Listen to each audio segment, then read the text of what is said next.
And it's barbecue, but you know barbecue. I don't know why it's called barbecue. There is probably some traditional reason why, but there you go. I'm gonna put the hallway light on, will help. Maybe. A little bit less gloomy in this location. What about the dining room light? Yeah. Might just make more shadow that actually, but cooked shrimp heads, prawns. You know when you get a cooked prawn and it's all orange, pink? God, I'm struggling. It's been a long day at work. The vein, which is, let's be honest, the poop chute.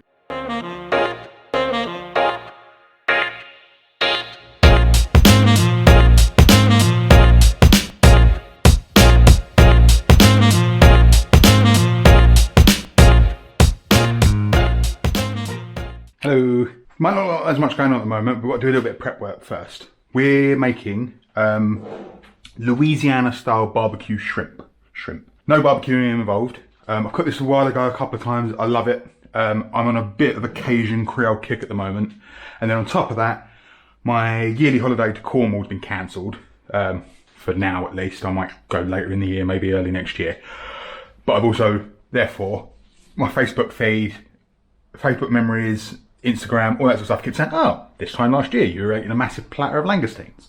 This time 2 years ago you were eating loads of mussels. So I'm also on a seafood kick, so I'm trying to scratch that itch. So, I'm only going to do a smaller portion, but this scales quite well. This is about 10 decent sized prawns.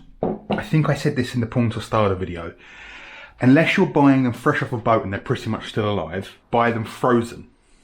Because if you're buying them fresh, raw, never buy cooked prawns unless you're going to a restaurant. But out of a supermarket or fishmongers, never buy fresh prawns. Never buy them cooked. Never buy them fresh. Buy them raw, frozen, because they're going to be the best quality. They freeze them on the boat then and there. If you're buying them unfrozen, they were frozen on the boat and then the shop defrosted them. That's as simple as that. So I've got 10 decent prawns here. I've peeled them. Keep the skins. We're going to make a seafood stock with them. What I've done here, I've deveined them. It's up to you if you want to go to the hassle of doing it. It's not hard. Just run a knife around the back of it gently and pull out the vein, which is, let's be honest, the poop chute. Put them in a bowl. In here, like I said, I've only got 10, so I'm only doing small amounts. About a teaspoon of freshly cracked black pepper. 1/4 of a teaspoon of hot smoked paprika. Sometimes I might use sweet and some cayenne pepper. Yeah. And a decent pinch of salt. Decent drizzle of vegetable oil. Give it all a mix up and a toss, then in the fridge for, I would say, at least an hour. You probably don't want to go longer than 12 though, because they might get a bit mealy. Also, apologies for the lighting. It's a bit later in the day and all of the lights in here are still bollocksed. Are still not working. So in a saucepan, medium heat, medium high. We're going to go in there with the reserved heads, guts, legs, antennae, all of the stuff that you wouldn't normally eat. Little squidge of vegetable oil just to stop it from burning. And essentially in the bottom of that pan we're just going to fry that off until all those shells look like they're cooked. So they'll all go to that pink colour. So we're just going to fry them off and then we're going to add to that, I've got probably a bit more than I'm going to need, 300ml chicken stock there. You can use vegetable, I wouldn't use beef or lamb. So it shouldn't take long. Prawns don't take long to cook as it is, especially if they're just the skin, the shell even. And once it smells, it's all pink and it all smells like really well cooked, not well cooked, really perfectly cooked shrimp. I'm going to go in there with 300ml of stock. That stir, make sure there's nothing sit on the bottom. Now all we're going to do with that is we're going to let that come up to a decent simmer, turn it down, just let it blip away for 20 minutes, half an hour. Back again. So, right, so I have prepped about a yay long sprig of rosemary, taken it off the stalk, minced that up.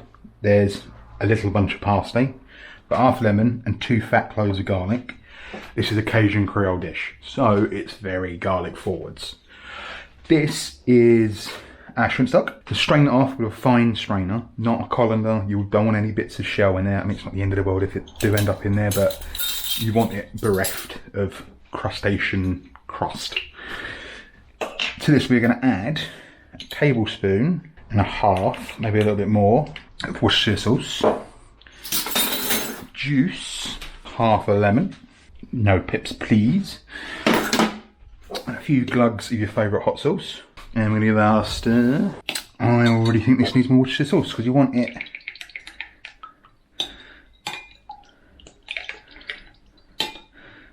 about that colour. It should smell of a nice mix of shrimp and Worcestershire sauce. Right, so all our meat is on plus. Get a relatively medium high heat pan, let it warm up a bit. I'm having this with rice, which is quite traditional, but it works quite well as a starter, just as you know, with a fork, just pick it and put that to one side. And I've got some butter out as well. Probably could have do with twice as much butter as I've got, but I'm gonna have to make most of what I've got. So once the pan's warmed up, go in there with the shrimp. Pan's not hot enough. Doesn't need any oil in there, there's enough oil on that shrimp.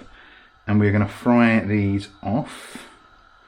Nice and quick, really, you should let that pan warm up a bit more. Learn from my mistakes. Right, so keep an eye on your prawns. You don't wanna overcook them. You should get a little bit caramelised on the one side before you flip them. Right, and once they're cooked through, it should only probably take about a minute, they're this sort of size. Whack them out of the pan into a bowl. Nice clean bowl, don't go using one of the ones you've had raw shrimp in. I'm going to keep saying shrimp because it's the dish. We're going to go in there with our butter. We'll turn that pan down now. We're not frying anything off. And I'm going to go in there with some garlic. It's one of the few times I'll use a garlic crusher, just because you want it. It's a lot of garlic and you want it well mushed and incorporated. So we're just going to, oh, and the rosemary's going in now as well.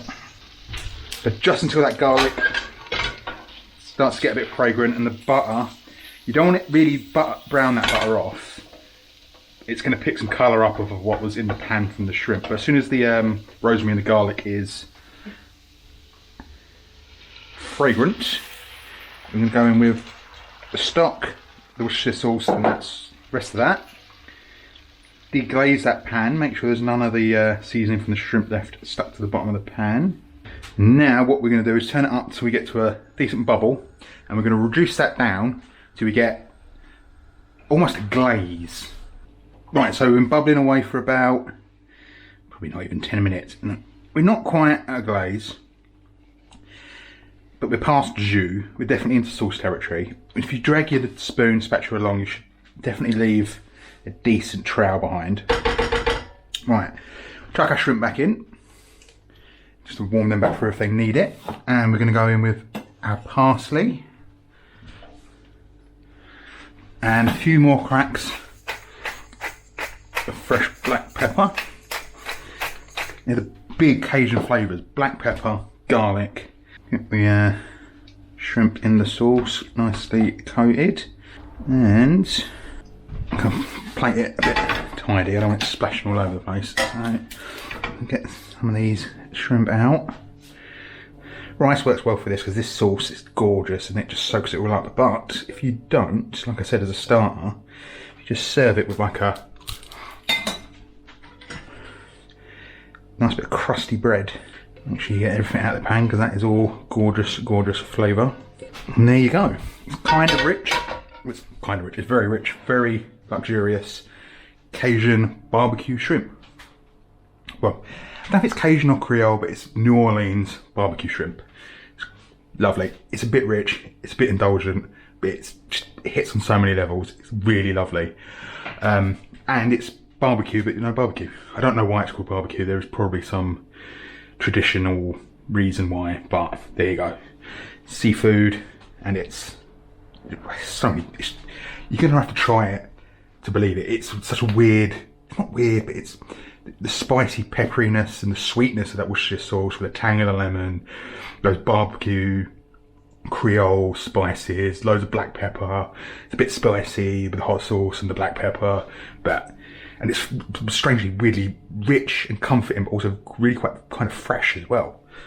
It's a bit of an outlier. Like, there's not much else out there that's kind of like it, but it is very nice. You should cook it, you should try it, get yourself some nice, really good quality prawns.